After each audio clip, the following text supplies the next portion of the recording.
जब मुझे कहानी सुनाई, लोकेशन की ब्रीफ दी सर ने, तो मैं बताया कि ऐसी एक लोकेशन है जो मेरे नॉलेज में है। राज सदन में वो सारी संभावनाएं नज़र आई मुझे। जो इनर प्रेसिंग था वो भी था, बाहर का कंपाउंड था, बिल्डिंग के स्ट्रक्चर उस तरह के थे जो बहुत ही खूबसूरत थे। थोड़ी जर्जर अवस्था में मेंटेन नहीं था, तो हमारी कहानी में जिस तरह की कल्पना हमने की थी वो बहुत आसानी से वहाँ सेट हो रही थी। तो दैट इज़ व्हाट अट्रैक्टेड मी। देखने में तो बहुत अच्छा लगा स्ट्रक्चर, पर स्ट्रक्चर इस हालत में था कि हम लोग सोच ही नहीं सकते थे कि यहाँ कुछ बना सकते हैं, क्रिएट कर सकते हैं। Time had taken stole on it, मतलब पूरी तरह से वॉल्स टूटे फूटे थे, हर जगह पे जंगली प्लांट्स ग्रो हो रहे थे, कलर कहीं नहीं था, कुछ एक सिर्फ स्ट्रक्चर था। उस स्ट्रक्चर को नेट से, जालियों से, ताकि बंदर कबूतर गंदा ना करे, पूरा भर के पूरे ब्यूटीफुल स्ट्रक्चर को पूरा कवर कर दिया था। ठीक जितना हो सकता था ठीक से रखा गया था। उसमें फिर बंदरों का प्रकोप बहुत होता था वहाँ, तो इन सारी चीज़ों को लेकर के उसकी अवस्था उतनी ठीक नहीं थी। लेकिन हाथी तो हाथी होता है, उसकी सुंदरता और उसकी विशालता वो पूरी तरह से वहाँ मौजूद थी। बहुत ही खूबसूरत बना हुआ, बहुत ही खूबसूरत बना हुआ पैलेस है वो। बारिश थी और अक्टूबर में हमारी शूटिंग होने वाली थी, तो बरसात में कैसे, एक तो गीला सूख भी नहीं रहा था, बारिश में कैसे प्लास्टर होगा, कैसे पेंट होगा, बहुत सारा चैलेंज था। प्रकाश सर ने चार्ज किया तो हम लोग शुरू हो गए। फिर 1 महीने हमें सफाई में गया। इतनी बड़ी बड़ी 7-8 फीट की झाड़ियाँ, उनका प्लास्टर, फिर पेंट, फिर सारा होने के बाद बेस रेडी हो गया। We worked there for almost 4-5 months to resurrect it। वहाँ के बाहर के सारे गार्डन वगैरह, ग्रीनरी वगैरह, कलरिंग और सारा, मतलब बहुत सारा काम करना पड़ा। But fortunately it turned out very well.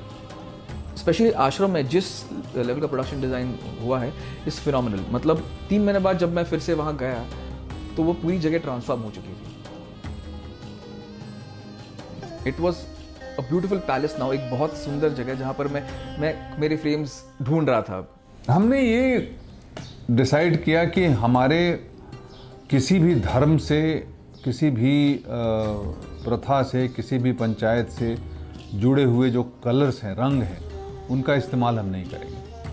और हमने प्रकृति को समझा और प्रकृति की विकृति को समझा और उसको समझ करके हमने रंगों का चुनाव किया बाबा रेसिडेंसी के लिए कि dark blue, gold, green, wine colour, ये बाबा रेसिडेंसी का था। बाकी उसका जो कंपाउंड वाल एंड आश्रम का था वो वाइट, ऑफ वाइट, ब्राउन, ये सारी हमने डिसाइड की।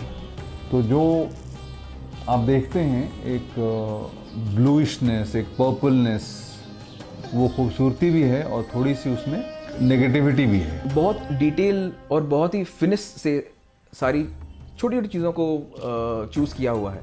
एंड वही एक मेरी फ्रेम को ब्यूटीफुल कर देता है, वही हमारे सीरीज़ को एक अलग तरीके का एक लिफ्ट दे देता है। वो उस पैलेस में बहुत सारे लेयर्स हैं, बहुत सारी परतें हैं, बहुत सारे अंडरग्राउंड चीज़ें हैं। एक कुआं है जो नीचे, हमने उनकी जो स्ट्रक्चर जो है उसका इस्तेमाल करते हुए, उसकी जो गुप्त रास्ते हैं, उसके जो बेसमेंट हैं, वो इस्तेमाल किया हमने और उसी में सेट किया उसका क्लाइमेक्स।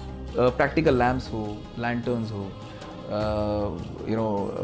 जिस तरह से दिए का पूरा सेटअप है, अलग अलग तरीके के सोफ़ाज़ हैं, बाबा की जो एक स्पेसिफिक बेडरूम है उसका पूरा जो सेटअप था, ये सारी चीज़ें हमने की है वहाँ पर, और की in a place which is completely in its ruins.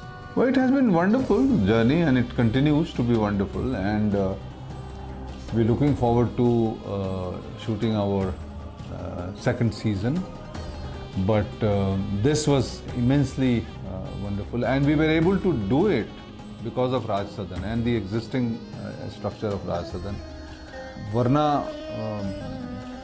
इतना सुंदर तो शायद नहीं हो पाता।